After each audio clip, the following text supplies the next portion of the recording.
a lot of these names that maybe aren't as known as they should be, to come together and express themselves with this limitless fearlessness that is exactly what jazz music's about.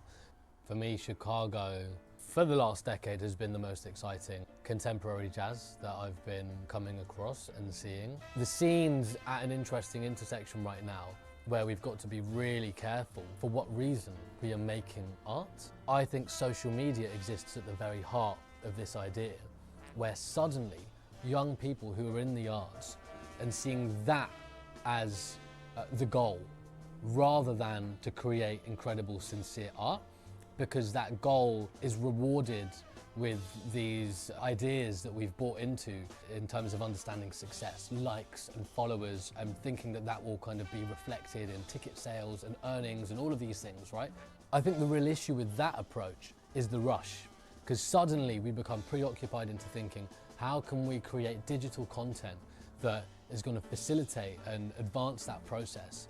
Really, when you study the great musicians, the work goes in behind closed doors. How much do we want to be seeing these 8 or 9 second reels where people are doing these little riffs? And of course it's going viral and people are loving it and they're enjoying it, which is cool.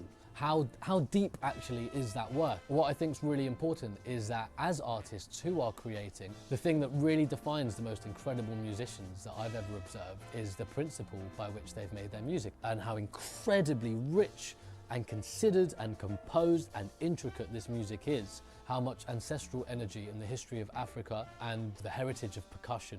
Chicago for me is the beating pulse of the avant-garde. They've always thought outside the box there. They've always created something that's been on the fringe in a way that didn't fit into the classical theoretical box that was defining jazz music outside of the avant-garde. But the thing that defines records like Pharoah Sanders' Tempe and Archie Shepp's The Cry of My People, and you know, so many in these art ensemble records, and this one, look at this one's right in front, it's right in front of me, it's right in front. That wasn't even planned at all, but look, this, Angel Bat David and Naima Nefertari, this is exactly the music right now that's inspiring me, that is tapping into a spiritual depth. Angel Bat David, how could I forget her enlisting the Chicago musicians, one of the greatest clarinet players in the world. She actually made me buy a clarinet. It's in this room somewhere.